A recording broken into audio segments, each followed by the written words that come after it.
ಕೆಂಪೇಗೌಡರು ಪ್ರತಿಮೆ ಮಾಡಕ್ ಹೋಗಿ ನಾವಿಷ್ಟೆಲ್ಲ ಕಷ್ಟ ಅನುಭವಿಸ್ತೀವಿ. ಈಗ ಅದಕ್ಕೆ ಕಿತ್ತಾಕಕ್ ಬಂದ್ರೆ ನಾವು ಬಿಡ್ತೀವ?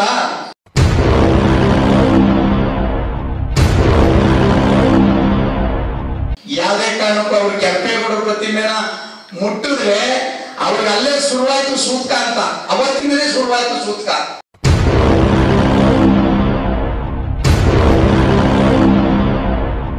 ಇವರು ಏನಾದ್ರೂ ಕೆಂಪೇಗೌಡರು ವಿಚಾರಕ್ಕೆ ಹೋಗಿಲ್ಲ ಅಂದ್ರೆ ನಾವು ಯಾರ ವಿಚಾರಕ್ಕೂ ನಾವು ಹೋಗಲ್ಲ, ನಮಗೆ ಬೇಕಿಲ್ಲ. ಅವ್ರ ಪಾಡ್ ಅವ್ರದು, ನಮ್ಮ ಪಾಡ್ ನಮ್ದು. ಏನಾದ್ರು ಕೆಂಪಂತ ವಿಚಾರಗಳೇನಾದ್ರು ಆದ್ರೆ ಕೆಂಪೇಗೌಡರ ಪ್ರತಿಮೆನ ನಾವು ಯಾವುದೇ ಕಾರಣಕ್ಕೆ ಸುಮ್ಮನಿರಲ್ಲ.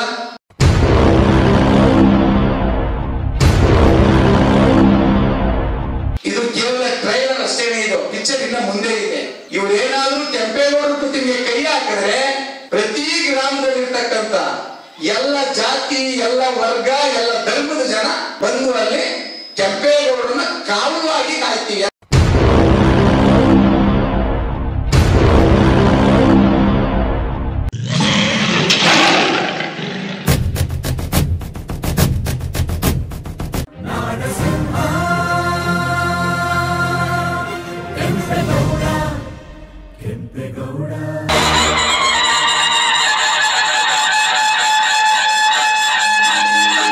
ಇವತ್ತಿನ ಕಾರ್ಯಕ್ರಮ ಜನರ ಧ್ವನಿ ಅಂತಕ್ಕಂಥದ್ದು ಒಂದು ಕಾರ್ಯಕ್ರಮ. ಎಚ್ ಎಂ ಕೃಷ್ಣಮೂರ್ತಿ ಅವರ ಸಾರಥ್ಯದಲ್ಲಿ ಜನರ ಧ್ವನಿ ಅಂತಕ್ಕಂಥದ್ದು ಒಂದು ಕಾರ್ಯಕ್ರಮ ನಾವು ಇವತ್ತು ಪ್ರಾರಂಭ ಮಾಡಿದ್ದೀವಿ. ಆ ಕಾರ್ಯಕ್ರಮದ ಒಂದು ಪೂರ್ವಭಾವಿ ಸಭೆ. ಈ ಸಭೆಯ ಉದ್ದೇಶ ಏನು ಅಂತಂದ್ರೆ ಕೆಂಪೇಗೌಡರ ಸ್ಮಾರಕಗಳನ್ನ, ಕೋಟೆಗಳನ್ನ, ಕಂದಕಗಳನ್ನ ಹಾಳು ಮಾಡ್ತಾ ಇದ್ದಾರೆ ಅಂತಕ್ಕಂಥದ್ದು ವಿಷಯ ಇಲ್ಲಿ ಪ್ರಸ್ತಾಪ ಮಾಡ್ತಾ ಇರ್ತಕ್ಕಂಥ ಮುಖ್ಯವಾದ ವಿಚಾರ. ಕೆಂಪೇಗೌಡರನ್ನ ಈ ತಾಲೂಕಿನಲ್ಲಿ ನಿಲ್ಲಿಸದೇ ಇರ್ತಕ್ಕಂಥವ್ರೆಲ್ಲಾರು ಆ ಕೆಂಪೇಗೌಡರ ಪ್ರತಿಮೆನ ಸ್ಥಳಾಂತರ ಮಾಡೋದಕ್ಕೆ ಅವ್ರಿಗೆ ಹಕ್ಕಿದೆಯಾ? ಮೊಟ್ಟ ಮೊದಲ ಬಾರಿಗೆ ನಾನು ಅವ್ರನ್ನ ಕೇಳ್ತಕ್ಕಂಥ ಪ್ರಶ್ನೆ. 2005 ಇಸ್ವಿನಲ್ಲಿ ಕೃಷ್ಣಮೂರ್ತಿ ಅಣ್ಣರು ಹುಚ್ಚನ್ಮೇಗೌಡ ಪಾಳ್ಯದಲ್ಲಿ ಕಾಲಭೈರವೇಶ್ವರನ ದೇವಸ್ಥಾನ ಪ್ರಾರಂಭ ಮಾಡಿದ್ರು. ನಮಗೂ ಅವ್ರಿಗೂ ಯಾವುದೇ ರೀತಿಯಾದಂತ ಒಂದು ಪರಿಚಯ ಇರಲಿಲ್ಲ. ಆದ್ರೂ ಕೂಡ ಆ ದೇವಸ್ಥಾನದ ಉದ್ಘಾಟನಾ ಸಮಾರಂಭಕ್ಕೆ ಆಹ್ವಾನ ಪತ್ರಿಕೆ ಹಂಚೋದಿಕ್ಕೆ ಕೃಷ್ಣಮೂರ್ತಿ ಅಣ್ಣರು ಬೆಂಗಳೂರಿನಲ್ಲಿ ಹೋದಾಗ ಅವ್ರನ್ನ ಉದ್ದೇಶಪೂರ್ವಕವಾಗಿ ಕೆಲವು ರಾಜಕಾರಣಿಗಳು, ಕೆಲವರು ಅಧಿಕಾರಿಗಳು ಶಾಮೀಲಾಗಿ ಅವ್ರನ್ನ ಅರೆಸ್ಟ್ ಮಾಡ್ಬಿಟ್ಟಿದ್ರು. ಮೈಸೂರು ಜೈಲಲ್ಲಿ ಇದ್ರು ಕೃಷ್ಣಮೂರ್ತಿ ಅಣ್ಣರು. ಅವ್ರನ್ನ ಅಲ್ಲಿಂದ ಕರ್ಕೊಂಡ್ ಬರ್ತಾರೆ. ಇಲ್ಲಿ ಕಾಲಭೈರವೇಶ್ವರ ದೇವಸ್ಥಾನದಲ್ಲಿ ಆ ದೇವರ ಉದ್ಘಾಟನಾ ಸಮಾರಂಭ ಇದೆ ಅಂತ ನಮಗೆ ಆಹ್ವಾನ ಪತ್ರಿಕೆಯನ್ನ ನಮ್ಗೇನ್ ಯಾರು ಕೊಟ್ಟಿರ್ಲಿಲ್ಲ. ಕೃಷ್ಣಮೂರ್ತಿ ಅಣ್ಣ ಪರಿಚಯನೇ ಇರಲಿಲ್ಲ ನಮ್ಗೆ. ನಾವು ಹಿಂಗೆ ಎಲ್ಲೋ ಒಂದು ಕಡೆ ಆ ಪತ್ರಿಕೆಯನ್ನ ನೋಡಿ ಕೃಷ್ಣಮೂರ್ತಿ ಅಣ್ಣನ ನೋಡೋಣ ಅಂತ ನಾನು ಅಲ್ಲಿ ಹೋದೆ. ಕೆಲವು 4-5 ಜನ ಸ್ನೇಹಿತರ ಜೊತೆ ಹೋದೆ. ಅಲ್ಲಿ ಕೃಷ್ಣಮೂರ್ತಿ ಅಣ್ಣ ಕರ್ಕೊಂಡ್ ಬಂದ್ರು. ಅವರು ಬಂದು ಸ್ನಾನ ಮಾಡಿ ಪೂಜೆ ಕೂತ್ಕೊಂಡ್ರು. ಉದ್ಘಾಟನೆ ಎಲ್ಲ ಮುಗೀತು. ಎಲ್ಲರನ್ನು ಮಾತಾಡಿಸಿ ಪೊಲೀಸ್ ಇಲಾಖೆಯವರು ಅವ್ರನ್ನ ಕರ್ಕೊಂಡು ತಿರ್ಗಾ ವಾಪಸ್ ಹೊರಟೋಗ್ಬಿಟ್ರು. ಸುಮಾರು ಒಂದೊಂದು ತಿಂಗಳು ಆದ್ಮೇಲೆ ಅವ್ರಿಗೆ ಬೇಲ್ ಸಿಕ್ತು. ಅವ್ರು ಮತ್ತೆ ಬಂದ್ರು. ನಾನು ಒಂದು 3-4 ಜನ ಸ್ನೇಹಿತರನ್ನ ಕರ್ಕೊಂಡು ಹೋದೆ ಅಲ್ಲಿಗೆ. ಏನೋ ನಮ್ಮ ಮಾಗಡಿ ತಾಲೂಕಿನಲ್ಲಿ ಏನಾದ್ರೂ ಒಂದು ಹಠ ಸಾಧನೆ ಮಾಡ್ತಕ್ಕಂಥದ್ದೇನಾರ ಶಕ್ತಿ ಇದ್ರೆ ಅದು ಕೃಷ್ಣಮೂರ್ತಿ ಅಣ್ಣನಲ್ಲಿ ಐತೆನೋ, ಅದು ಐತೆ.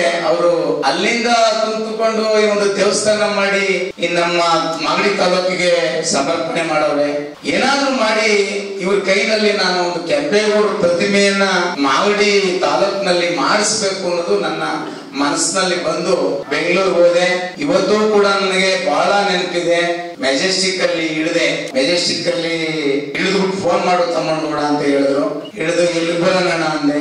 ಆ ಮೈಸೂರು ಬ್ಯಾಂಕ್ ಸರ್ಕಲ್ ಬಾರಪ್ಪ, ನಮ್ಮ ಹುಡುಗರನ್ನು ಕಳಿಸ್ತೀನಿ, ಅಲ್ಲಿಂದ ಕರ್ಕ ಬರ್ತಾರೆ, ರಾಜ್ ಹೋಟೆಲ್ ಅಂತ ಅಂದ್ರೆ ಅಲ್ಲಿ ಬಾರು. ಅಲ್ಲಿ ಹೋದೆ. ಯಾರೋ ಒಂದಿಬ್ರು ಹುಡುಗರನ್ನು ಕಳಿಸಿದ್ರು. ನಾವೊಂದ್ 3 ಜನ ಹೋದ್ರು. ನಾನು ಪ್ರಸ್ತಾಪ ಮಾಡಿದೆ, ಅಣ್ಣ ಮಾಗಡಿ ತಾಲೂಕಿನಲ್ಲಿ ಸುಮಾರು 65ರಿಂದ 70 ವರ್ಷ ಆಗೋಯ್ತು. ಸ್ವಾತಂತ್ರ್ಯ ಬಂದಾಗಿಂದನೂ ಇದುವರೆಗೂ ಕೂಡ ಕೆಂಪೇಗೌಡರು ಮಾಗಡಿ ತಾಲೂಕಿನಲ್ಲಿ ಕೊಟ್ಟಂತ ಕೊಡುಗೆ ಇನ್ಯಾವ ಬೇರೆ ತಾಲೂಕುಗಳಿಗೆ ಕೊಟ್ಟಿಲ್ಲ. ಮಾಗಡಿ ತಾಲೂಕಿನಿಂದ ಅವರ ಆಡಳಿತ ಪ್ರಾರಂಭ ಆಗಿ ಬೆಂಗಳೂರನ್ನ ನಿರ್ಮಾಣ ಮಾಡಿದಂತವ್ರು. ಬೆಂಗಳೂರು ಸಮೃದ್ಧವಾಗಿ ಬೆಳೆದು ನಿಂತಿದೆ. ಅನೇಕ ಜಾತಿ, ಅನೇಕ ಧರ್ಮಗಳನ್ನ ಒಳಗೊಂಡಂತ ಜನ ಇವತ್ತು ಬೆಂಗಳೂರಿನಲ್ಲಿ ವಾಸ ಮಾಡ್ತಾವ್ರೆ. ಇವತ್ತು ಬೆಂಗಳೂರನ್ನ ಕಟ್ಟಿದವರು ಯಾರು ಅಂದ್ರೆ ಮಾಗಡಿ ಕೆಂಪೇಗೌಡರು. ಮಾಗಡಿ ಅಂತಕ್ಕಂಥದ್ದು ಕೆಂಪೇಗೌಡರ ಹಿಂದೆ ಮೊದಲು ಮೊದಲು ಬರ್ತಕ್ಕಂಥ ಹೆಸರು ಮಾಗಡಿ, ಆಮೇಲೆ ಕೆಂಪೇಗೌಡ. ಕೇಳ್ಕೊಂಡೆ ನಾನು ನಮ್ಮ ತಿಂಗೇರಿ ಮಾಲಿಂಗಣ್ಣ, ನಮ್ಮ ಬೈರನಹಳ್ಳಿ ಗೌಡ್ರು ಕೊಡಲ್ಲಿ ನೋಡಿ ಪಾಪ ಹೋಗಲ್ ಕೂತವ್ ನಮ್ಮ ಸೊಸೈಟಿ ಬಸವರಾಜು ಒಂದ್ 5-6 ಜನ ಕರ್ಕೊಂಡು ನಾನು ಹೋಗಿದ್ದೆ. ಅಣ್ಣ, ಹಲವಾರು ಮೂಢನಂಬಿಕೆಗಳನ್ನ ಇವತ್ತಿನ ರಾಜಕಾರಣಿಗಳು ತಲೆಗೆ ಹಾಕೊಂಡ್ಬಿಟ್ಟವ್ರೆ. ಕೆಂಪೇಗೌಡರು ಪ್ರತಿಮೆ ಮಾಡಿದ್ರೆ ನಾವೆಲ್ಲಿ ಹಾಳಾಗೋಗ್ಬಿಡ್ತೀವೋ ಅಂತಕ್ಕಂತ ಮೂಢನಂಬಿಕೆನ ತಲೆಯೊಳಗೆ ಮಡಿಕೊಂಡ್ಬಿಟ್ಟವ್ರೆ. ಲಕ್ಕೇಗೌಡರು ಬಂದ್ರು, ಅವರು ಕೈ ಬಿಟ್ಬಿಟ್ರು. ಎಚ್ ಎಂ ರೇವಣ್ಣವರು 2-3 ಬಾರಿ ಶಾಸಕರಾದ್ರು, 1 ಬಾರಿ ಮಂತ್ರಿ ಆದ್ರು. ಅವರು ಕೂಡ ಕೆಂಪೇಗೌಡರ ಕಡೆ ಗಮನ ಕೊಡ್ಲಿಲ್ಲ.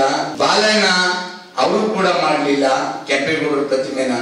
ನೀನ್ ಏನಾದ್ರೂ ಇದನ್ನ ಮಾಡಿದ್ರೆ ನಿನ್ನ ಇತಿಹಾಸ, ಈ ಹಿಂದಿನ ಇತಿಹಾಸ ನೀವು ಇಡೀ ನಿಮ್ಮ ಜನ್ಮಾಂತರಕ್ಕೂ ಕೂಡ ಇದು ಉಳ್ಕೋತದೆ ಕಾರಣ ಅಂತ ನಾನೊಂದು ರಿಕ್ವೆಸ್ಟಿಂಗ್ ಮಾಡಿದೆ. ಮುಂದೆಗಡೆ ನಾನು ಅಜೆಂಡಾ ಮಾಡಿದೆ. ಅವರು ಒಂದೇ ಮಾತು ಹೇಳಿದ್ರು, ತಮ್ಮನಗೌಡ ನೀನು ಹೇಳಿರ್ತಕ್ಕಂಥ ವಿಚಾರ ನನಗೆ ಬಹಳ ಸಂತೋಷ ಆಯ್ತು.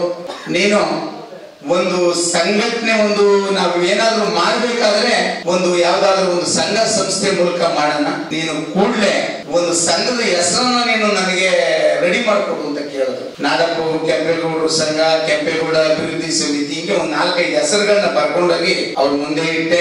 ಕೆಂಪೇಗೌಡ ಅಭಿವೃದ್ಧಿ ಸಮಿತಿ ಅಂತಕ್ಕಂಥ ಒಂದು ಹೆಸರನ್ನ ಅವ್ರು ಫೈನಲ್ ಮಾಡಿ ಅವತ್ತೇ ಹೇಳಿದ್ರು, ತಮ್ಮನಗೌಡ ನಾಳೆ ನಾನು ಪ್ರತಿಮೆ ಮಾಡೋದಕ್ಕೆ ಆರ್ಡರ್ ಕೊಡ್ತೀನಿ. ಇನ್ನು 1 ತಿಂಗಳು ನೀನು ಎಲ್ಲೂ ಹೇಳ್ಬೇಡ, ಮಾಗಡಿ ತಾಲೂಕಲ್ಲಿ ಯಾರ ಹತ್ರ ಹೇಳ್ಬೇಡ. ಇದಕ್ಕೆ ಸಹಾಯ ಮಾಡೋರಿಗಿಂತ ಜಾಸ್ತಿ ಕಲ್ಲಾಕೋರೆ ಜಾಸ್ತಿ. ಅದರಿಂದ ನೀನ್ ಯಾರು ಹೇಳಕ್ ಹೋಗ್ಬೇಡ ತಮ್ಮನಗೌಡ. ಇನ್ನೊಂದು ತಿಂಗಳಲ್ಲಿ ಪ್ರತಿಮೆ ಸ್ಟಾರ್ಟ್ ರೆಡಿ ಆಯ್ತದೆ. ಇನ್ 8 ದಿವಸ ಐತೆ ಅನ್ನಂಗೆ ನಾವು ಬೈಲರಂಗ ಮಂದಿರದಲ್ಲಿ ಒಂದು ಫಂಕ್ಷನ್ ಮಾಡಿ ಡೇಟ್ ಹೇಳೋಣ ಅವತ್ತು. ಇನ್ನು 8-10 ದಿವಸಕ್ಕೆ ಆಚೆಗೆ ಡೇಟ್ ಫಿಕ್ಸ್ ಮಾಡ್ಬಿಟ್ಟು ಕಾರ್ಯಕ್ರಮ ಮಾಡೋಣ ಅಂತ ಹೇಳಿದ್ರು. ಅದೇ ರೀತಿ 1 ತಿಂಗಳು ನಾವ್ ಯಾರ ಹತ್ರನೂ ಮಾತಾಡ್ಲಿಲ್ಲ. 1 ತಿಂಗಳಿಗೆ ಪ್ರತಿಮೆ ರೆಡಿ ಆಯ್ತು. ಎಲ್ಲಿ ನಿಲ್ಲಿಸ್ಬೇಕು ಅಂತಕ್ಕಂಥ ವಿಚಾರ ಪ್ರಸ್ತಾಪ ಆಯ್ತು. ನಾನು ಅವತ್ತು ಕೃಷ್ಣಮೂರ್ತಣ್ಣವರು ಇಲ್ಲಿ ಮಾಗಡಿ ಕೆಲವು ಸ್ಥಳಗಳ ಬಗ್ಗೆ ಮಾಹಿತಿ ಇರ್ಲಿಲ್ಲ. ನಾನು ಕೇಳಿದೆ, ಅಣ್ಣ ಕೆಂಪೇಗೌಡರು ಪ್ರತಿಮೆನ ಕೆಂಪೇಗೌಡರು ಏನು ಹಿಂದೆ ಕಟ್ಟದಂತ ಕೋಟೆ ಇದೆಯಲ್ಲಣ್ಣ, ಅದ್ರ ಮಧ್ಯಭಾಗದಲ್ಲಿ ಮಾಡೋಣ, ಇಲ್ಲ ಅಂದ್ರೆ ಒಂದು ಕುಬೇರನ ಮೂಲಿಲೋ ಇಲ್ಲ ಒಂದು ದೇವ್ರ ಮೂಲಿಲೋ ಇದ್ರ ಪ್ರತಿಷ್ಠಾಪನೆ ಮಾಡ್ಬೇಕಣ್ಣ, ನಾವು ಎಲ್ಲಿ ಬೇಕಲ್ಲಿ ಮಾಡಕ್ಕಾಗಲ್ಲ ಕಣ ಅಂತ ಕೇಳ್ಕೊಂಡೆ.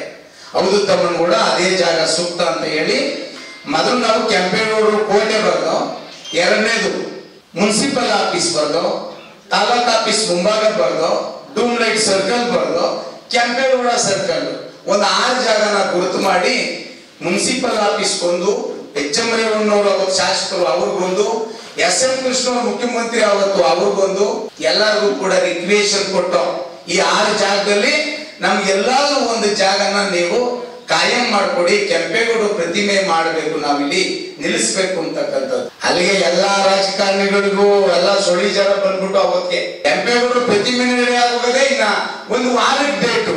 ಇನ್ನೇನು ಅವ್ರು ಹೋಗಿ ಅವತ್ತಿಗೆ ಡೇಟು ಇನ್ನ ಫಿಕ್ಸ್ ಮಾಡಕ್ಕೂ ಆಗಲ್ಲ, ಅಷ್ಟೊತ್ತಿಗೆ 8 ದಿವಸ ಪ್ರತಿಮೆನೂ ಮಾಡಕ್ಕಾಗಲ್ಲ.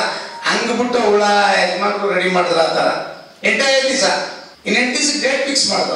ಅವಾಗ ಯಜಮಾನರು ಒಬ್ರು ಸಾಮಾನ್ಯ ಕಾರ್ಯಕರ್ತರಂತೆ ನೋಡಿ, ಇಂಥ ಫೈಲ್ಗಳನ್ನೆಲ್ಲ ಕಂಟ್ಲಲ್ಲಿ ಇರಿಕೊಂಡು taluk office, municipal office, H M ರೇವಣ್ಣವ್ರ ಮನೆ, ಎಸ್ ಎಂ ಕೃಷ್ಣವರ ವಿಧಾನಸೌಧ ಎಲ್ಲಾ ಕಡೆಗೂ ತಿರುಗಿದ್ರು. ಎಲ್ಲರೂ ಕೂಡ ನಕಾರಾತ್ಮಕವಾಗಿ ಉತ್ತರ ಕೊಟ್ರು. ನಕಾರಾತ್ಮಕವಾಗಿ ಯಾರು ಕೂಡ ಕೃಷ್ಣಮೂರ್ತನವರು ಒಂದು ಕೆಲಸನ ಯಾರು ಮಾಡದೇ ಇರ್ತಕ್ಕಂಥದ್ನ ಈ ತಾಲೂಕಲ್ಲಿ ಮಾಡವ್ರೆ, ಅವರಿಗೆ ಒಂದು ಸ್ಥಳ ಕೊಡಬೇಕು ಅಂತ ಯಾರ ಮನಸ್ಸಿನಲ್ಲೂ ಕೂಡ ಇದು ಬರಲಿಲ್ಲ. ಆದ್ರೆ ಈ ವಿಚಾರನ ಅವತ್ತಿನ ಮುಖ್ಯಮಂತ್ರಿ ಆಗಿದ್ದಂತ ಎಸ್ ಎಂ ಕೃಷ್ಣವರು ಏನ್ ಹೇಳಿದ್ರು ಅಂದ್ರೆ, ನಾನು ಈಚೆ ಕಡೆ ನಿಂತಿದ್ದೆ ವಿಧಾನಸೌಧದಲ್ಲಿ, ಯಜಮಾನ್ರು ಪಾಪ ಅವರು ಅವತ್ತಿನ ಕಾಲಘಟ್ಟದಲ್ಲಿ ಕೆಲವು ಸಣ್ಣ ಪುಟ್ಟ ವಿಚಾರಗಳಲ್ಲಿ ಎಲ್ಲಿ ಬೇಕಲ್ಲಿ ನಮ್ಮಂಗೆ ಹೋಗಕ್ ಆಯ್ತಿರ್ಲಿಲ್ಲ. ಅವರು ಎಲ್ಲಾ ಕಡೆ ಪರಿಚಯ ಇರೋರ್ನ, ಕಾಂಟ್ಯಾಕ್ಟ್ ಇರೋರ್ನ, ಪೊಲೀಸ್ ಇಲಾಖೆಯವ್ರನ್ನ ಎಲ್ಲರನ್ನು ಒಂದು ಅಡ್ಜಸ್ಟ್ಮೆಂಟ್ ಮಾಡ್ಕೊಂಡು ಆ ವಿಧಾನಸೌಧ ಬಳಿಗೆ ಹೋಗ್ಬೇಕಾಗಿತ್ತು. ಹೋಗಿ ಕೇಳಿದ್ರೆ ಆ ಪುಣ್ಯಾತ್ಮ ಹೇಳಿದ್ದೇನು ಅಂದ್ರೆ, ಏನೋ ಮಾಗಡಿ ತಾಲೂಕಲ್ಲಿ ಮಾಗಡಿ ಕೆಂಪೇಗೌಡರು ಬೆಂಗಳೂರು ಕಟ್ಟವ್ರೆ, ಇಲ್ಲಿ ಬಂದು ನಾವು ಇಷ್ಟೆಲ್ಲ ಮಾಡ್ತಾವ್ರಲ್ಲ ಅಂತ ಸಂತೋಷದಿಂದ ಅರ್ಜಿ ಕೊಟ್ಟ ತಕ್ಷಣ ಸೈನ್ ಹಾಕ್ಬಿಡ್ಬೇಕಾಗಿತ್ತು. ಏನ್ ಹೇಳಿದ್ರು, ರೇವಣ್ಣ ಕೇಳೋಗಿದ್ರು. ರೇವಣ್ಣ ಏನ್ ಹೇಳ್ತಾರೋ ನಂದು ಅದೇ ಯಾರು, ಅವ್ರು ಪರ್ಮಿಷನ್ ಕೊಡ್ಲಿಲ್ಲ. ಬೇಜಾರು ಮಾಡ್ಕೊಂಡು ಯಜಮಾನ್ರು ಈಚೆ ಬಂದ್ಬಿಟ್ರು.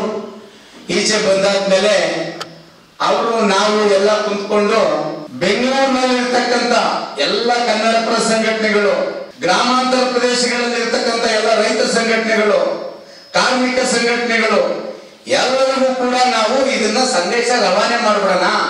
ಮಾಗಡಿ ತಾಲೂಕಿನಲ್ಲಿ ನಾವು ಜಾಗ ತಗೊಂಡು ಕೆಂಪೇಗೌಡರ ಪ್ರತಿಮೆನ ಮಾಡಲೇಬೇಕು, ಇದೊಂದು ದೊಡ್ಡ ಹೋರಾಟನ ಮಾಡಲೇಬೇಕು ಅಂದ್ಬಿಟ್ಟು ನಾವು ರೆಡಿ ಮಾಡ್ಬಿಟ್ಟು ಎಲ್ಲಾರು ಕೂತ್ಕೊಂಡು ಮಾಡಾದ್ಮೇಲೆ ಏನು ಜನಗಳು, ಕನ್ನಡ ಪರ ಸಂಘಟನೆಗಳು ಅವತ್ತಿನ ಕಾಲದಲ್ಲಿ ಎಲ್ಲರೂ ಕೂಡ ಕೃಷ್ಣಮೂರ್ತಣ್ಣರಿಗೆ ಅಭೂತಪೂರ್ವವಾದಂತಹ ಬೆಂಬಲವನ್ನ ಕೊಟ್ಟರು. ಒಂದೊಂದು ಕೆಜಿ, 1.5 ಕೆಜಿ, 2 ಕೆಜಿ ಬೂಂದಿನ ಎಲ್ಲ ಹೊತ್ಕೊಂಡು ಹೊಂಟೋಗ್ಬಿಟ್ರು ಮನೆಗೆ. ಜನ ಕ್ಯೂ ಸಿಸ್ಟಮ್ ಆಗೋಯ್ತು, ಕಾಲ್ ತುಳಿತ ಆಗೋಗ್ಬಿಡ್ತು. ಅಷ್ಟು ಜನ ಕೆಂಪೇಗೌಡರ ಪ್ರತಿಮೆ ಅನಾವರಣಕ್ಕೆ ಬಂದಿದ್ರು. ಇವತ್ತು ಅವಾಗ ಮಾಡಿ ನೀವು ತಾಯಿ ಮಕ್ಕಳ ಆಸ್ಪತ್ರೆ ಮಾಡಬೇಡಿ, ಮಾಗಡಿ ತಾಲೂಕಿನ ಅಭಿವೃದ್ಧಿ ಮಾಡಬೇಡಿ ಅಂತ ನಾವು ಯಾವುದೇ ಕಾರಣಕ್ಕೂ ಖಂಡಿತ ನಾವು ನಿಮ್ಗೆ ಹೇಳಲ್ಲ. ಮಾಡಿ, ಅದಕ್ಕೆ ಸೂಕ್ತವಾದಂತಹ ಸ್ಥಳಗಳು ಇನ್ನು ಮಾಗಡಿ ತಾಲೂಕಿನಲ್ಲಿ ಇವೆ.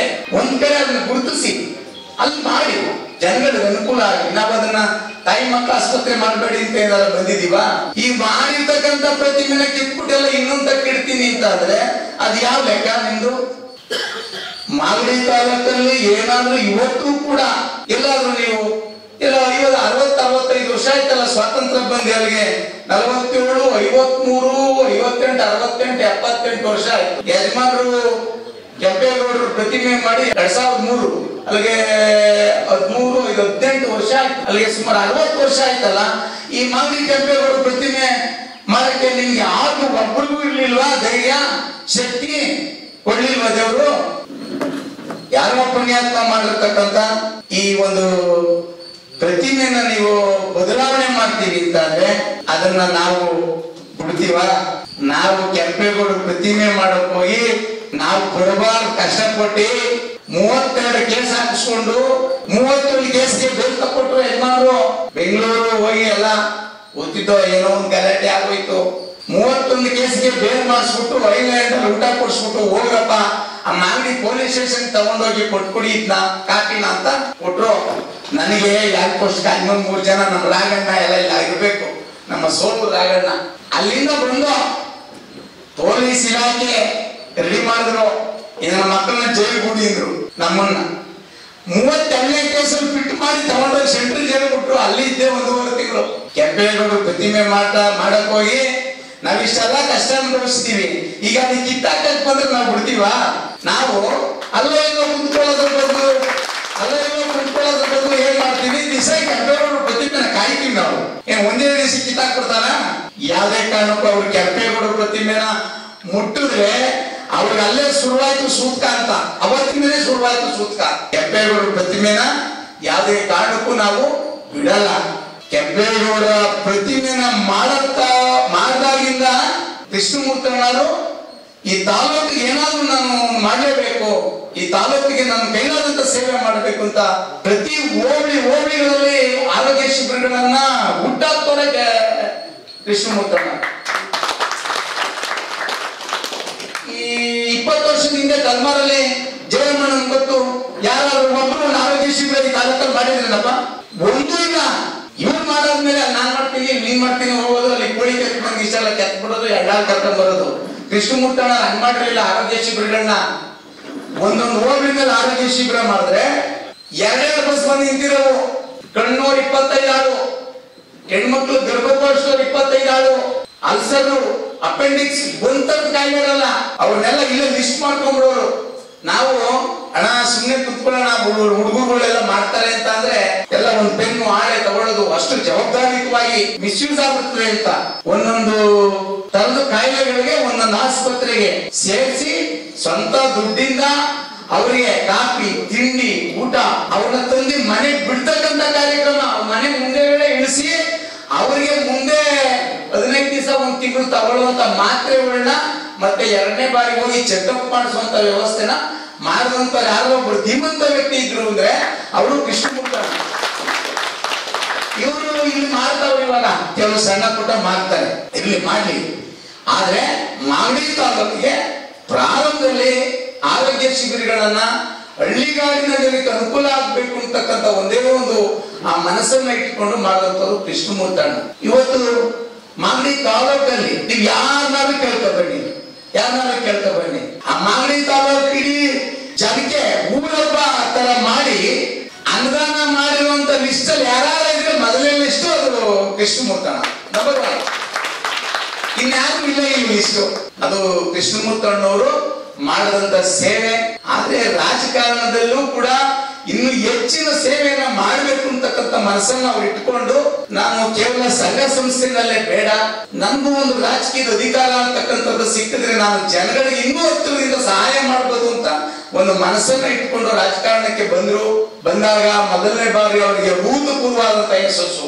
ಅವತ್ತು 29,000 ಚಿಲ್ಲರೆ ಜನ ಓಟ್ ಹಾಕಿದ್ರು. ಕೃಷ್ಣಮೂರ್ತಣ್ಣವರು ಎಷ್ಟೋ ಊರಲ್ಲಿ ಪರಿಚಯ ಇರ್ಲಿಲ್ಲ, ಬರೀ ಅವ್ರ ಹೆಸರು ಕೇಳಿ ಹಾಕಿದ್ರು 29,000 ಚಿಲ್ಲರೆ ಓಟು. ನಮ್ಮೂರಲ್ಲಿ ನಾನು ಲೀಡು, ನಾನು ಅವ್ರ ಜೊತೆನಲ್ಲಿದ್ದೆ.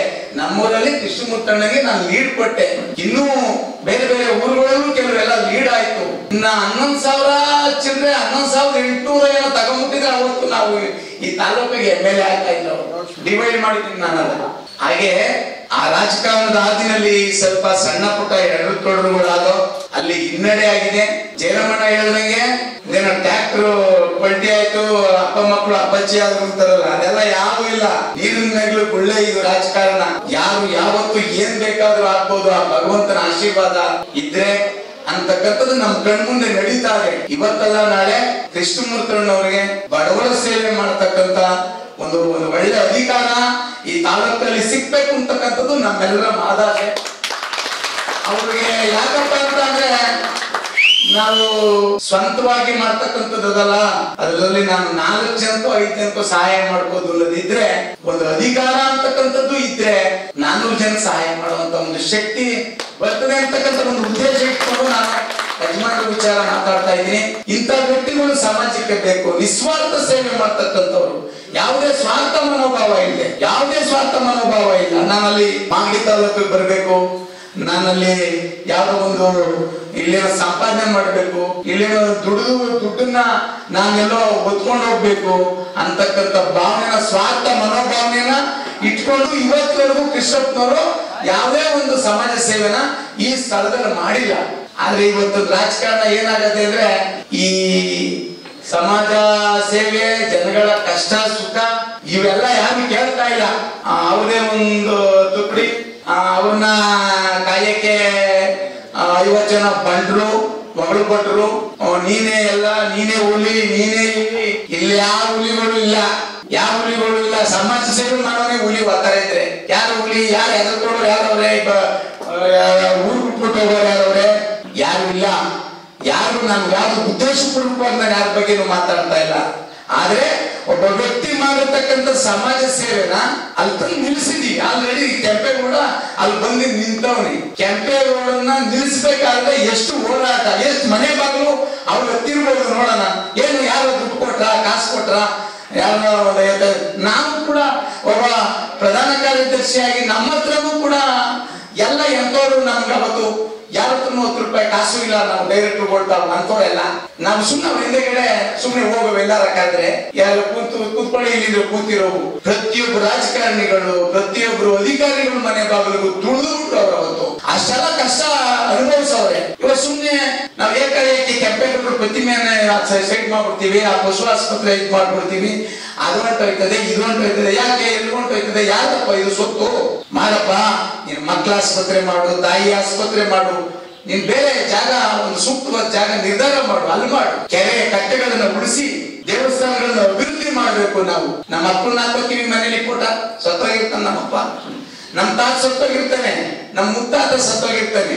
ಅಟ್ಲೀಸ್ಟ್ ಒಂದ್ 2-3 ತಲೆಮಾರು ಆದ್ರೂ ಫೋಟೋಗಳನ್ನ ನಾವು ಮನೆಯಲ್ಲಿ ಹಾಕಿದೀವಿ, ನಮ್ಮ ತಂದೆ ತಾಯಿ ಫೋಟೋ ಹಾಕ್ತಿವಿ. ಯಾಕೆ ಅಂದ್ರೆ ನಮ್ಮ ಮಕ್ಕಳುಗಳಿಗೆ ನಮ್ಮ ಹಿಂದಿನ ಒಂದು ಪೂರ್ವಜರನ್ನ ಮಕನಾರು ತೋರಿಸಿ, ನಮ್ಮ ಅಪ್ಪ ಇವನು, ನಮ್ಮ ತಾತ ಇವನು, ನಮ್ಮ ಮುತ್ತಾತ ಇವನು ಅಂತಕ್ಕಂಥ ವಿಚಾರನ ತಿಳಿಸ್ತೀವಿ ನಾವು ಅವ್ರಿಗೆ. ನಾವು ಮುಂದಿನ ಪೀಳಿಗೆಗೆ, ಈ ತಾಲೂಕಿಗೆ, ನಮ್ಮ ಮಕ್ಕಳುಗಳಿಗೆ, ನಮ್ಮ ಮುಂದಿನ ಸಂತತಿಗೆ ಮಾಗಡಿ ಕೆಂಪೇಗೌಡರು ಅಂತಕ್ಕಂಥವ್ರು ಒಬ್ರು ಇದ್ರು. ಇವರು ಇಷ್ಟೆಲ್ಲ ಕೆರೆ ಕಟ್ಟೆಗಳನ್ನ ನಿರ್ಮಾಣ ಮಾಡಿದ್ರು, ಇಷ್ಟು ದೇವಸ್ಥಾನಗಳನ್ನ ಮಾಡಿದ್ರು, ಕೋಟೆ ಕೊತ್ತಲಗಳನ್ನ ಮಾಡಿದ್ರು, ಬೆಂಗಳೂರನ್ನ ನಿರ್ಮಾಣ ಮಾಡಿದ್ರು ಅಂತಕ್ಕಂಥದ್ದನ್ನ ನಮ್ಮ ಮಕ್ಕಳುಗಳಿಗೆ ನಾವು ಹೇಳಬೇಕಾದ್ರೆ ಇಲ್ಲಿ ಸ್ಮಾರಕಗಳು ಉಳಿದಿದ್ರೆ ತಾನೇ ನಾವು ಹೇಳೋದು. ಇದು ಸೋಮೇಶ್ವರನ ದೇವಸ್ಥಾನ, ಇದನ್ನ ಕೆಂಪೇಗೌಡರು ನಿರ್ಮಾಣ ಮಾಡಿದ್ರು ಅಂತ ನಾವ್ ಹೇಳ್ಬೇಕಾದ್ರೆ ಈ ದೇವಸ್ಥಾನ ಇಲ್ಲಿ ಇರ್ಬೇಕು. ಇದು ಕೆಂಪೇಗೌಡರು ನ್ಯಾಯಮೂರ್ತಿ ಜಾಗ ಅಂತ ಒಂದು ಬೋರ್ಡ್ ಹಾಕವ್ರೆ ನೋಡಿ, ಅಲ್ಲಿ ಸ್ವಲ್ಪ ಎಲ್ಲ ಇರೋದ್ರಲ್ಲಿ ಕ್ಲೀನ್ ಮಾಡಿ ಮಡಗವ್ರೆ, ಅಲ್ಲಿ ಹೋಗ್ತೀವಿ. ಇದು ಕೆಂಪೇಗೌಡರು ಕುತ್ಕೊಂಡು ನ್ಯಾಯಮೂರ್ತಿ ಜಾಗ ಅಂತ ನಮ್ಮ ಮಕ್ಳು ತೋರಿಸಿದ್ರೆ ಸುಮಾರು 550 ವರ್ಷದ ಇತಿಹಾಸ ಹಿಂದಕ್ಕೆ ಹೋಗುತ್ತೆ. ನಮ್ಮ ಮಕ್ಳಿಗೆ ಗೊತ್ತಾಗುತ್ತೆ, ಸಂಸ್ಕೃತಿನ ಮಕ್ಳು ಬೆಳೆಸ್ಕೊತಾರೆ. ಇಲ್ಲಾಂದ್ರೆ ಇದೆಲ್ಲ ಆಯ್ತಾಯಿ ಜೀವನ. ಯಾಕೆ ಕೆಂಪೇಗೌಡರು ಮರ್ತೋಯ್ತಾರೆ, ಅಂಬೇಡ್ಕರ್ ಮರ್ತೋಯ್ತಾರೆ, ಇವರೆಲ್ಲ ಮರ್ತೋಯ್ತಾರೆ. ಮರ್ತ್ಬಿಟ್ಟು ಮುಂದೆ ಮಕ್ಳುಗಳು ಅದೇ ಈ ಫೋನು ಅವು ಇವು ಏನು ನೋಡ್ಕೊಂಡು ಜೀವನ ಮಾಡ್ಕೊಂಡು ಆಯ್ಬಾಯ್ ಅನ್ಕೊಂಡು ಜೀವನ ಮಾಡ್ಕೊಂಡು ಹೊಂಟೋಗ್ಬಿಡ್ತಾರೆ. ಸ್ಮಾರಕಗಳೇ ಇಲ್ಲ ಅಂತ ಅಂದಾಗ ಏನ್ ನಾವು ಮಾಡ್ಬೇಕು? ಕಂದಕಗಳು ಕೋಟೆಗಳಿಗೆ ಭದ್ರ ಬುನಾದಿಗಳು. ಹಿಂದಿನ ಕಾಲದಲ್ಲಿ ಕೆಂಪೇಗೌಡರು ಆ ಕಂದಕಗಳಿಗೆ ನೀರನ್ನು ಬಿಟ್ಟು ಒಂಬಳಮ್ಮ ಕೆರೆಯಿಂದ ನೀರನ್ನು ಹಾಯಿಸಿ ನಾಲ್ಕಾಮೂರಿನಲ್ಲಿ ಒಂದು ದ್ವಾರದಲ್ಲಿ ಬಾಗಿಲು ಮಾಡಿ ಅಲ್ಲಿ ಮೊಸಳೆಗಳನ್ನು ಸಾಕಿ ಶತ್ರುಗಳು ಆಕ್ರಮಣ ಮಾಡಿದ್ರೆ ಅಟ್ಲೀಸ್ಟ್ ನಿಧಾನನಾದ್ರೂ ಆಗುತ್ತೆ. ಅಂದ್ರೆ ಏಕಾಏಕಿ ಕೋಟೆಗೆ ಆಕ್ರಮಣ ಮಾಡಕ್ ಸಾಧ್ಯತೆ ಇಲ್ಲ ಅಂತಕ್ಕಂಥ ಮನೋಭಾವನ ಇಟ್ಟುಕೊಂಡು ಅವತ್ತು ಕಂದಕಗಳನ್ನ ಮಾಡಿದ್ರು. ಆ ಕಂದಕಗಳೇ ಇಲ್ಲ ಅಂತ ಅಂದಾಗ ಆ ಸ್ಮಾರಕಗಳ ಉಳಿವು ಇರಲ್ಲ. ಬರೇ ಕೋಟೆ ಯಾವುದು ಕೂಡ ಶಾಶ್ವತವಾದಂತ ಕೆಲಸ ಅಲ್ಲ. ಅದಕ್ಕೆ ಯಾವುದೇ ಕೆಂಪೇಗೌಡರ ಸ್ಮಾರಕಗಳನ್ನ ನಮ್ಮ ಮಾಗಡಿ ತಾಲೂಕಿನಲ್ಲಿ ಅಳಿಸೋದಿಕ್ಕೆ ಕೃಷ್ಣಮೂರ್ತಣ್ಣವರು ಬಿಡಲ್ಲ. ಅವ್ರು ಬರ್ತಾ ಇದ್ರೆ ಈ ಅವ್ರಾಗಿರ್ತಕ್ಕಂಥ ಏಜ್ ಅಲ್ಲಿ ಎಷ್ಟು ಚಟುವಟಿಕೆಯಿಂದ ಕೆಂಪೇಗೌಡರು ಬೆಳಗ್ಗೆ ಇದ್ರೆ ಅವ್ರಿಗೆ ರಾಜಕಾರಣ ವಿಚಾರಕ್ಕೆ ತಲೆ ಕೆಡಿಸ್ಕೊಳ್ಳಲ್ಲ. ಯಾವ್ದೋ ಒಂದು ಟೈಮ್ ಬರ್ತದೆ, ಮಾಡ್ತಾರೆ, ಹೋಯ್ತಾರೆ ಅಷ್ಟೇ. ಕೆಂಪೇಗೌಡರು ಆ ಕೆರೆ ಹಂಗಾಯ್ತು ತಮ್ಮನಗೌಡ, ಇಲ್ಲಿ ಕೆಂಪೇಗೌಡರು ಪ್ರತಿಮೆ ಹಿಂಗಾಯ್ತು, ಇಲ್ಲಿ ಈ ತರ ಆಯ್ತು, ಬೆಳಗ್ಗೆ ಇದ್ರಿದೆ. ಆ ಒಂದು ನಿಸ್ವಾರ್ಥ ಮನೋಭಾವನೆ ಎಷ್ಟು ಜನ ರಾಜಕಾರಣಿಗಳಲ್ಲದೆ ಇವ್ರಿಗೆ ಯಾಕೆ ಅದು ಅರ್ಥ ಆಯ್ತಾ ಇಲ್ಲ? ಇವ್ರಿಗೆಲ್ಲ ಬರೇ ಪಟಾಕಮ್ಮು, ಅವ್ರಿಗೆ 50 ಲಕ್ಷದ ಕೆಲಸ, ಇವ್ರಿಗೆ 5 ಕೋಟಿ ಕೆಲಸ, ಅವ್ರಿಗೆ 5 ಕೋಟಿ ಕೆಲಸ, ಇವ್ರಿಗೆ 3 ಕೋಟಿ ಕೆಲಸ, ಹಿಂದೆಗಡೆ ತಿರುಗೋರಿಗೆಲ್ಲ ಕೊಟ್ಕೊಂಡು ಇದೇ ಮಾಡ್ಕೊಂಡು ಸ್ಮಾರಕಗಳನ್ನೆಲ್ಲ ಪೂರಾ ಅಳಿವಿನ ವಿನಾಶಕ್ಕೆ ನೀವು ಹಾಕ್ಬಿಟ್ರೆ ಇಲ್ಲಿ ನಮ್ಮ ಮುಂದಿನ ಮಕ್ಕಳಿಗೆ ತೋರಿಸುವಂತದ್ದು ಏನದಪ್ಪ? ನಿಮ್ಮ ಉದ್ಧಾರನೆ ಮುಖ್ಯ ಮಾಡ್ಕೊಂಡ್ಬಿಟ್ರೆ ಮುಂದಿನ ಸಂಸ್ಕೃತಿ ನಮ್ಮ ಈ ಸಮಾಜದಲ್ಲಿ ಉಳಿಬೇಕಾದ್ರೆ ಈ ಸ್ಮಾರಕಗಳ ಉಳಿವು ನಮ್ಮ ಕೈನಲ್ಲಿದೆ. ಇವತ್ತು ಕೃಷ್ಣಮೂರ್ತಣ್ಣರು ಈ ಒಂದು ಪೂರ್ವಭಾವಿ ಸಭೆನ ಜನರ ಧ್ವನಿ ಅಂತಕ್ಕಂಥ ಒಂದು ಹೆಸರಲ್ಲಿ ಈ ಕಾರ್ಯಕ್ರಮವನ್ನು ಮಾಡವ್ರೆ. ಇದು ಕೇವಲ ಟ್ರೈಲರ್ ಅಷ್ಟೇನೆ, ಇದು ಪಿಕ್ಚರ್ ಇನ್ನ ಮುಂದೆ ಇದೆ. ಇವ್ರೇನಾದ್ರೂ ಕೆಂಪೇಗೌಡರ ಪ್ರತಿಮೆಗೆ ಕೈ ಹಾಕಿದ್ರೆ ಪ್ರತಿ ಗ್ರಾಮದಲ್ಲಿರ್ತಕ್ಕಂಥ ಎಲ್ಲ ಜಾತಿ, ಎಲ್ಲ ವರ್ಗ, ಎಲ್ಲ ಧರ್ಮದ ಜನ ಬಂದು ಅಲ್ಲಿ ಕೆಂಪೇಗೌಡರನ್ನ ಕಾವಲಾಗಿ ಕಾಯ್ತೀವಿ. ಎಲ್ಲ ಚಾಪೆ ರದ್ದು ಎಲ್ಲ ಮನೆಯಿಂದನೇ ತತ್ತೀವಿ. ಎಲ್ಲ ಮುನ್ಸಿಪಲ್ ಆಫೀಸು ಕೋಟೆ ಎಲ್ಲ ಕ್ಲೀನ್ ಮಾಡಿಸ್ಕೊತೀವಿ. ತಾಲೂಕ್ ಆಫೀಸ್ ಸುತ್ತಮುತ್ತ ಮನೆ ಬಿಡ್ತೀವಿ. ಮನೆ ಕೊಡೋದು ಒಂದು 15 ದಿವಸ ಇಲ್ಲೇ ಬರ್ತೀವಿ. ಇಲ್ಲೆಲ್ಲ ತೀರ್ಮಾನ ಆದ್ಮೇಲೆ ಹೋಯ್ತೀವಿ. ಕೋಟೆ ಮಾರು ಮುಂದೆ ಒಂದು ಅಲ್ಲಿ ಜಯರಮಣ್ಣ ಹೋದ್ರು, ಇಲ್ಲೂ ಕೆಲವು ಮಾಗಡಿನಲ್ಲಿ ಇದ್ದಾರೆ. ಕೋಟೆ ಮಾರಮ್ಮನ ದೇವಸ್ಥಾನಕ್ಕೆ ಒಂದು ಹೆಬ್ಬಾಗಿಲು ಮಾಡಬೇಕಾದಾಗ ಇದೇ ಪುರಾತತ್ವ ಇಲಾಖೆಯವರು ಬಂದು ಇಲ್ಲಿ ಪುರಾತತ್ವ ಇಲಾಖೆ ಜಾಗ ಇದು, ನೀವು ಮಾಡಬೇಡಿ ಅಂತ ತಡೆ ಮಾಡಿದ್ರು ಅವತ್ತಲ್ಲಿ. ಇವತ್ತು ಅದನ್ನೆಲ್ಲ ತಗೊಂಡೋಗಿ ಇಡೀ ಪಾಠವಲ್ಲಿ ಬೆಳೆ ತಗೊಂಡೋಗಿ ಕುರಿ ಕೂಡ್ತಾವೆ. ಕೆಂಪೇಗೌಡರಿಗೆ ಜಾಗ ಇಲ್ಲ ಅಲ್ಲಿ. ಕುರಿ ವ್ಯಾಪಾರ ಮಾಡ್ಕೊಂಡು ಲಕ್ಷಾಂತರ ರೂಪಾಯಿ ಸಂಪಾದನೆ ಮಾಡ್ಕೊಂಡು ಅದಕ್ಕೆಲ್ಲ ಕಮಿಷನ್ಗಳು ಬೇಸಿಕ್ ಎಲ್ಲ ಫಿಕ್ಸ್ ಮಾಡಿ ಸುಂಕಗಳು ಅವೆಲ್ಲ ಯಾರಿಗೂ ಹೋಯ್ತವೆ, ಮುನ್ಸಿಪಲ್ ಅವ್ರಿಗೆ ಹೋಯ್ತದೆ ಸುಂಕ, ಇವೆಲ್ಲ ಮಾಡ್ಕೊಂಡು ಜೀವನ ಮಾಡ್ತಾವೆ. ಕುರಿ ಕೂಡ ಜಾಗದಲ್ಲಿ ಇಲ್ವಲ್ರಿ ಕೆಂಪೇಗೌಡರ ಜಾಗ. ನಾವು ಯೋಚನೆ ಮಾಡ್ಬೇಕಲ್ಲಪ್ಪ, ಮಾಡಿದ್ದಾರೆ ಜನ ಕುರಿ ಪೂರ್ತಿ ಜಾಗದಲ್ಲಿ ಕೆಂಪೇಗೌಡರ ದೇಶದ ಜಾಗ ಕೊಡ್ಲಿಲ್ಲ ನಮ್ಗೆ. ಇದ್ರು ಹಾಕೋತಾವ್ರೆ. ಈಗ ಕೆಂಪೇಗೌಡರು ಜಯಂತ್ಯೋತ್ಸವ ಮಾಡೋದಿಕ್ಕೆ ಮಾಗಡಿ ತಾಲೂಕಿನಲ್ಲಿ ಈಗಾಗಲೇ ಹಲವಾರು ಸಭೆಗಳಾಗವೆ, ಜಿಲ್ಲಾವಾರು ಆಗವೆ, ಸಭೆಗಳು ಎಲ್ಲ ಆಗವೆ. ಕೆಂಪೇಗೌಡರು ಮಾಡಿರ್ತಕ್ಕಂಥ ಕೆರೆಕಟ್ಟೆಗಳನ್ನ, ದೇವಸ್ಥಾನಗಳನ್ನ ಅಭಿವೃದ್ಧಿ ಮಾಡೋದಿಕ್ಕೆ ಯಾಕೆ ಗಮನ ಕೊಡ್ತಾ ಇಲ್ಲ? ಕೇವಲ ಬರೀ ಕೆಂಪೇಗೌಡರ ಜನ್ಮ ದಿನಾಚರಣೆ ಆಚರಣೆ ಮಾಡ್ಬಿಟ್ಟು ಹೊಂಟೋಗ್ಬಿಟ್ರೆ ಕೆಂಪೇಗೌಡರ ಹೆಸರು ಹೋಗ್ತದ? ಕೆಂಪೇಗೌಡರು ಒಂದು ಶಕ್ತಿ. ನಾವು ಸತ್ತೋರು ತಕ್ಷಣ ಅವ್ರು ಸತ್ರು ಅಂತನ ಅವ್ರು ಮಾಡಿರ್ತಕ್ಕಂಥ ಕೆಲಸಗಳನ್ನ ನಾವು ಶಾಶ್ವತವಾಗಿ ಉಳಿಸ್ಕೋಬೇಕಾಗಿದೆ. ಅದಕ್ಕೆ ನಾವು ಯಾವುದೇ ಕಾರಣಕ್ಕೂ ಬಿಡಲ್ಲ. ಕೃಷ್ಣಮೂರ್ತಣ್ಣವ್ರ ಜೊತೆನಲ್ಲಿ ನಾವು ಸದಾ ಕಾಲ ಇರ್ತೀವಿ. ನಾವು ಯಾವುದೇ ಕಾರಣಕ್ಕೆ ಕೆಂಪೇಗೌಡರ ಒಂದೇ ಒಂದು ಸಣ್ಣ ಕಲಿತಿದ್ರು ಕೂಡ ನಾವು ಕೆಂಪೇಗೌಡರ ಜೊತೆ, ಕೃಷ್ಣಮೂರ್ತಣ್ಣವ್ರ ಜೊತೆನಲ್ಲಿ ಎಲ್ಲ ಹೋರಾಟಗಳಿಗೂ ಕೂಡ ನಾವು ಬೆಂಬಲವಾಗಿ ಇರ್ತೀವಿ.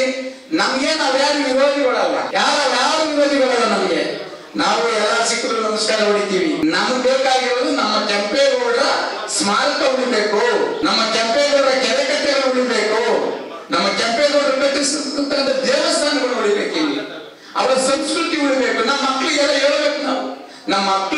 ಹೇಳ್ಬೇಕು, ಮೊಮ್ಮಕ್ಕಳಿಗೆ ಹೇಳ್ಬೇಕು. ಇಂಥ ಎಲ್ಲ ವಿಚಾರಗಳನ್ನ ನಾವು ಗಮನದಲ್ಲಿಟ್ಟುಕೊಂಡು ಕೃಷ್ಣಮೂರ್ತಿಯವ್ರಿಗೆ ಅವ್ರು ಮಾಡಿರ್ತಕ್ಕಂಥ ಸೇವೆನ ನಾವೆಲ್ಲ ಬಹಳ ಮುಖ್ಯವಾಗಿ ಗಮನದಲ್ಲಿ ಮಡಿಕೋಬೇಕು. ಸುಮ್ಮನೆ ಏನೋ ಬಂದ್ರು ಮಾಡಿದ್ರು ಓದ್ರು, ನಾವಿವತ್ತು ಒಬ್ಬ ರಾಜಕಾರಣಿ ನಾಳೆಗೆ ಒಬ್ಬ ರಾಜಕಾರಣಿ ಅನ್ನೋ ವಿಚಾರ ಅಲ್ಲ. ಮೂಲಬದ್ಧವಾಗಿ ಸಮಾಜ ಸೇವೆ ಮಾಡಿರ್ತಕ್ಕಂಥ ವ್ಯಕ್ತಿನ ಮಡಿಕಬೇಕು. ನಾವು ಯಾವುದೇ ಊರಿಗೆ ಹೋದ್ರು ಕೂಡ ನಮ್ಮ ಮಗುವಿಗೆ ಗರ್ಭಕೋಶದ ಆಪರೇಷನ್ ಮಾಡಿಸಿದ್ರು ಅಂತ ಒಬ್ಬ ಹೇಳ್ತಾನೆ, ಒಬ್ಬ ಬೆಣ್ಣಿನ ಆಪರೇಷನ್ ಮಾಡಿಸಿದ್ರು ಅಂತ ಒಬ್ಬ ಹೇಳ್ತಾನೆ, ಇನ್ನೊಬ್ಬ ನನ್ನ ತಾಯಿಗೆ ಅಲ್ಸರ್ ಆಗಿತ್ತು, ಅಪೆಂಡಿಕ್ಸ್ ಆಗಿತ್ತು. ಇಂತ ಸಾವಿರಾರು ಆಪರೇಷನ್ಗಳನ್ನ ಮಾಡಿಸಿ ಮನೆಗೆ ತಗೊಂಡ್ಬಂದು ಬಿಟ್ಟಿದ್ದಾರೆ ರೋಗಿಗಳನ್ನ. ಇದನ್ನ ಗಮನದಲ್ಲಿ ಮಾಡಿಕೊಂಡು ಆಂಬುಲೆನ್ಸ್ ಕೊಡುಗೆ ಅವ್ರದೇನೆ. ಆಮೇಲೆ ಬಿಟ್ರು ಎಲ್ಲ ನಂದೊಂದು ಬಿಡ್ತೀನಿ ನಿಂದೊಂದು ಬಿಡ್ತೀನಿ ಅಂತ. ಮೊದಲು ಮಾಗಡಿ ತಾಲೂಕಿಗೆ ಇದೆಲ್ಲ ಇದೊಂಥರ ಬರಪೀಡಿತ ಪ್ರದೇಶ ಆದಂಗ ಆಗೋಗ್ಬಿಟ್ಟಿತ್ತು. ಆರೋಗ್ಯ ಶಿಬಿರಗಳು ಇಲ್ಲಕ್ಕೆ ಇಲ್ಲ ಇಲ್ಲಿ ನಮ್ಮ ಮಾಗಡಿ ತಾಲೂಕಲ್ಲಿ. ಅಂತದಲ್ಲಿ ಹುಟ್ಟಾಕ್ತವರು ಕೃಷ್ಣಮೂರ್ತಿಯವರು. ಅವರ ಸೇವೆ ಯಾವತ್ತೂ ಕೂಡ ಸದಾಕಾಲ ಇರ್ಲಿ ಅಂತ ನಾವು ಕೇಳ್ಕೊತೀವಿ. ನಮ್ಮ ಮಾಗಡಿ ತಾಲೂಕಲ್ಲಿ ಅವ್ರ ಸೇವೆ ಬೇಕು, ನಿಸ್ವಾರ್ಥ ಸೇವೆ. ಯಾರ ಹತ್ರನು ಕೆಲವರು ಹೇಳ್ಬೋದು, ಕೃಷ್ಣಮೂರ್ತಿ ಅಣ್ಣವರು ಏನೊಬ್ಬರು ಬೆಂಗಳೂರಿಂದ ಬರ್ತಾರೆ, ಕೆಲಸ ಕಾರ್ಯಗಳನ್ನ ಮಾಡ್ಕೋತಾರೆ, ಮನೆ ಕಡೆಗೆ ಹೋಯ್ತಾರೆ ಅಂತ. ಅವ್ರದ್ದು ಕಾನ್ಸೆಪ್ಟ್ ಇಷ್ಟೇ, ನಂದು ಇದು ಹುಟ್ಟಿದೂರು ತಮ್ಮನೋಡ, ನಾನು ಹುಟ್ಟಿದೂರಿಗೆ ಒಂದು ಕೊಡುಗೆ ಕೊಡ್ಲೇಬೇಕು ಅನ್ನೋದು ಅವ್ರ ಕಾನ್ಸೆಪ್ಟ್. ಅದನ್ನ ಖಂಡಿತ ಕೊಟ್ಟವ್ರೆ. ಅನ್ನ ಹಾಕವ್ರೆ, ಅನೇಕ ಸಾವಿರಾರು ಜನ 4-5 ಜನ ರೋಗಿಗಳಿಗೆ ಚಿಕಿತ್ಸೆ ಕೊಡ್ಸವ್ರೆ, ಕೆಂಪೇಗೌಡರ ಪ್ರತಿಮೆ ಮಾಡವ್ರೆ, ನಿಸ್ವಾರ್ಥ ಸೇವೆ ಮಾಡವ್ರೆ. ಅವರು ಅನೇಕ ಮದುವೆಗಳನ್ನ ಬಡ ಜನತೆ ದಾರಿನೂ ತಗೊಂಡ್ಬಂದು ಒಂದು ಮದುವೆ ಮಾಡ್ಕೊಂಡೇ ಇರ್ತಕ್ಕಂಥ ಸಂದರ್ಭಗಳಲ್ಲಿ ನಾವ್ಯಾರು ಹೋಗಿ ಅಣ್ಣ ಇಂಥದ್ದೊಂದು ಊರ್ ಕಾರಣ, ಇಂಥ ಜನ ಇವ್ರು ಏನು ಇಲ್ಲ, 100 ಜನಕ್ಕೆ ಊಟ ಕಾರಣ, ಒಂದ್ ತಾಲಿ ಕಾರಣ, 1-2 ಸೀರೆ ಕಾರಣ ಅಂದ್ರೆ ಬಾದಲ್ಲಿ ತಗೊಂಡ್ಬಿಡೋ ತಗೊಳ್ಳೋ. ದುಡ್ಡೇ ಎಣಿಸ್ತಿರ್ಲಿಲ್ಲ, ತೆಗೆದಿನಿ ಕೊಟ್ಬಿಡೋರು. ದುಡ್ಡು ಎಣಿಸ್ತಿರ್ಲಿಲ್ಲ ಯಾರಿಗೂ. ಅವರು ಸತ್ಯವಾದ ಮಾತಿದ್ದು. ಈ 8,000 ಅಂತ ಎಣಿಸ್ತವ್ರಲ್ಲ ಅವ್ರು ಯಾವತ್ತು. ಯಾರು ಒಬ್ಬರು ಬಡವರು ಬಂದ್ರೆ ಎತ್ತಿದ ಹಂಗೆ ಕೊಟ್ಬಿಟ್ಟು ಅವನು ತಮ್ಗೆಲ್ಲ ಆಗೋದು ದೇಶ ಎಷ್ಟು ಖರ್ಚು ಮಾಡಿ ಮಿಕ್ಕಿದ್ ಉಳಿಸ್ಕೊಂಡ್ರು ಹಂಗೆ ಕೊಟ್ಬಿಡೋರು ಕಂತೇನ. ಅಂತ ಮದುವೆಗಳನ್ನ 100 ಮದುವೆಗಳನ್ನ ನಾವೇ ಮಾಡಿಸಿದೀವಿ. ಇವರೆಲ್ಲ ಕೃಷ್ಣಮೂರ್ತಿಯವ್ರಿಗೆ ಅವ್ರ ಆಶೀರ್ವಾದ ಎಲ್ಲ ಖಂಡಿತ ಇದೆ. ಆದ್ರೆ ನಾವು ಜನಗಳನ್ನ ಹೋಗಿ ಮುಟ್ಟಬೇಕಾಗದೆ ಇವತ್ತು ಪ್ರಾರಂಭ ಮಾಡಿದೀವಿ. ಇವರು ಏನಾದ್ರೂ ಕೆಂಪೇಗೌಡರು ವಿಚಾರಕ್ಕೆ ಹೋಗ್ಲಿಲ್ಲ ಅಂದ್ರೆ ನಾವು ಯಾರ ವಿಚಾರಕ್ಕೂ ನಾವು ಹೋಗಲ್ಲ. ನಮಗೆ ಬೇಕಿಲ್ಲ. ಅವ್ರ ಪಾಡ್ ಅವ್ರದು, ನಮ್ಮ ಪಾಡ್ ನಮ್ದು. ಏನಾದ್ರು ಕೆಂಪಂತ ವಿಚಾರಗಳೇನಾದ್ರು ಆದ್ರೆ ಕೆಂಪೇಗೌಡರ ಪ್ರತಿಮೆನ ನಾವು ಯಾವುದೇ ಕಾರಣಕ್ಕೆ ಸುಮ್ಮನಿರಲ್ಲ. ಕೋಟೆ ಕೊತ್ತಲಗಳಿರ್ಬೋದು, ದೇವಸ್ಥಾನಗಳಿರ್ಬೋದು, ಕೆರೆ ಕಟ್ಟೆಗಳ ಒತ್ತುವರಿ ಇರ್ಬೋದು, ಇವಕ್ಕೆಲ್ಲವಕ್ಕೂ ಕೂಡ ನಾವು ಹೋರಾಟದ ಮನೋಭಾವನೆ ತಗೋತೀವಿ. ಇವತ್ತು ಪ್ರಾರಂಭ ಮಾಡಿದೀವಿ. ನಮ್ಗೆ ಒಳ್ಳೇದಾದ್ರೆ ಇವತ್ತೇ ನಿಲ್ಲಿಸ್ತೀವಿ. ನಮ್ಗೆ ಏನಾದ್ರೂ ಒಳ್ಳೇದಾಗ್ಲಿಲ್ಲ ಅಂದ್ರೆ ಖಂಡಿತ ಈ ಹೋರಾಟನ ಮುಂದುವರಿಸ್ತೀನಿ ಅಂತ ಹೇಳ್ತಾ ನನಗೆ ಮಾತನಾಡೋದಕ್ಕೆ ಅವಕಾಶ ಕೊಟ್ಟಂತ ಎಲ್ಲರಿಗೂ ನನ್ನ ಧನ್ಯವಾದಗಳನ್ನ ತಿಳಿಸ್ತೀನಿ ನನ್ನ ಮಾತನ್ನು ಮುಗಿಸ್ತೀನಿ. ಮಕ್ಕಳ ಹೋರಾಟಕ್ಕೆ ನನ್ನೆಲ್ಲ ಮಾಗಡಿ ತಾಲೂಕಿನ ಕೆಂಪೇಗೌಡರ ಅಭಿಮಾನಿಗಳಲ್ಲಿ ವಿನಂತಿಸ್ಕೊಳ್ಳೋದೇನೆಂದ್ರೆ, ರಾಜಕಾರಣಿಗಳಾಗಿ ಶಾಶ್ವತವಾಗಿ ಯಾರು ಉಳಿಯಲ್ಲ. ಕೆಂಪೇಗೌಡರ ಹೆಸರನ್ನ ಯಾರು ಕೂಡ ಈ ವರ್ಡಲ್ಲಿ ಯಾರೂ ಮಾಡೋಕ್ಕಾಗಲ್ಲ. ಅವರು ಇಲ್ಲಿ ನಮ್ಮ ಮಾಗಡಿ ತಾಲೂಕಲ್ಲಿ ಹುಟ್ಟಿರೋದೇ ನಮ್ಮ ಪುಣ್ಯ. ಇವತ್ತು ದೇಶ ವಿದೇಶದಲ್ಲಿ ಕೆಂಪೇಗೌಡರನ್ನ ಗುರುತಿಸ್ತಾರೆ ಅಂದರೆ ಆ ಮಟ್ಟಕ್ಕಿದ್ದಂಥ ವ್ಯಕ್ತಿನ ನಾವು ಅವ್ರ ಹೆಸರಿಗೆ ಚ್ಯುತಿ ಬರ್ದಂಗೆ ಅವ್ರನ್ನ ಮತ್ತು ಅವ್ರ ಶಿಲೆನ, ಅವ್ರ ಗುರುಹುಗಳನ್ನ, ಅವ್ರು ಏನೇನು ಕೆರೆ ಕಟ್ಟೆಗಳು ಕಳಿಸಿರೋ ಅವನ್ನೆಲ್ಲ ಉಳಿಸ್ಕೊಂಡು ನಾಡಪ್ರಭು ಕೆಂಪೇಗೌಡರು ಕೂಡ ಇಲ್ಲೇ ಉಳಿಸ್ಕೊಂಡು ಅವ್ರ ಹೆಸರನ್ನ ಅಜರಾಮ್ರವಾಗಿ ನಾವು ದೇವನಹಳ್ಳಿ ಏರ್ಪೋರ್ಟಲ್ಲಿ ಕೆಂಪೇಗೌಡರು ನೋಡಿದ್ದಲ್ಲ, ಪ್ರಥಮವಾಗಿ ನೋಡಿದ್ದು ನಾವು ಇಲ್ಲಿ ಮಾಗಡಿಲಿ ನೋಡಿದ್ದು ನಾವು ಕೆಂಪೇಗೌಡರನ್ನ. ಅಂತ ಕೆಂಪೇಗೌಡರನ್ನ ಶಿಲೆನ ತೆಗೆಯೋದಾಗಲಿ ಕಿತ್ತಾಕ್ತೀವಿ ಅನ್ನೋದಾಗಲಿ ದಯವಿಟ್ಟು ಅಂಥ ಕೆಲಸಕ್ಕೆ ಕೈ ಹಾಕೋದು ಬೇಡ. ಕೆಂಪೇಗೌಡರ ಶಿಲೆ ಇಲ್ಲೈತೆ ಅದಿಲ್ಲೇ ಉಳಿಸ್ಕೊಂಡು ಅದನ್ನು ಪಾರ್ಕ್ ಮಾಡಿ ಅದನ್ನು ಇಲ್ಲಂತ ಬಂದಂಥ ಜನಕ್ಕೆ ಮಾಗಡಿ ಕೆಂಪೇಗೌಡರು ಯಾರು ಅಂತ ಅಂದರೆ ಅಟ್ಲೀಸ್ಟ್ ನಾವು ತೋರ್ಸೋಕ್ಕಾದ್ರೂ ಶಿಲೆ ಇಲ್ಲ ಅಂದರೆ ಕಿತ್ತಾಕ್ಬಿಟ್ಟು ಏನು ಸಾಧ್ಯ ಪಡಂಗೈತೆ. ದಯವಿಟ್ಟು ನಿಮ್ಮಲ್ಲಿ ಮನವಿ ಮಾಡ್ತೀವಿ, ಕೆಂಪೇಗೌಡರ ಶಿಲೆ ಇದು ಒಳ್ಳೆ ಪ್ರಶಸ್ತವಾದ ಸ್ಥಳದಲ್ಲೈತೆ. ಇವತ್ತು ನೀವೇನೇ ಅಭಿವೃದ್ಧಿ ಮಾಡೋದ್ರ ಸುತ್ತ ಜಾಗಗಳವೆ, ತಾಲೂಕು ಆಫೀಸ್ ಐತೆ, ಈಗ ಅದನ್ನು ಕ್ಲಿಯರ್ ಮಾಡ್ತಾ ಇದ್ದೀರಾ. ಮುಂದೆ ಇನ್ನೂ ಜಾಗ ಅದೇ, ಗೌರ್ಮೆಂಟ್ ಆಸ್ಪತ್ರೆ ಮುಂದೆಗಡೆ ಐತೆ. ಈಗ ಅಲ್ಲೆಲ್ಲ ಅವೆಲ್ಲ ಶಿಥಿಲ ಆಗವೆ ಆಸ್ಪತ್ರೆ ಎಷ್ಟೋ ಕಡೆ. ಈಗ ಅದನ್ನೆಲ್ಲ ಇದನ್ನು ಮಾಡ್ತಾ ಇದ್ದಾರೆ, ಅದನ್ನೇ ಪ್ಯಾಚ್ ಔಟ್ ನಡೀತಾ ಐತೆ. ಅದ್ರ ಬದಲು ಅದನ್ನೇ ಉಳಿಸಿ ಮಾಡಿ ಕೆಂಪೇಗೌಡರ ಶಿಲೆ ಶಾಶ್ವತವಾಗಿ ಇಲ್ಲೇ ಉಳಿಯಂಗೆ ಮಾಡಿ. ನಿಮ್ಮ ಹೆಸರು ಕೂಡ ಶಾಶ್ವತವಾಗಿರ್ತದೆ. ದಯವಿಟ್ಟು ಅದನ್ನು ಬಿಟ್ಟು ಏನಾರ ಕೀಳ್ತೀವಿ ಮಾಡ್ತೀವಿ ಅನ್ನೋದಾದರೆ ಮುಂದೆ ವಿರುದ್ಧವಾಗಿ ಯುದ್ಧ ಹೋರಾಟ ಮಾಡಬೇಕಾಯ್ತದೆ. ದಯವಿಟ್ಟು ಕೆಂಪೇಗೌಡ ಶಿಲೆ ಇಲ್ಲೇ ಉಳಿಲಿ. ಮಾಗಡಿ ಕೆಂಪೇಗೌಡರಿಗೆ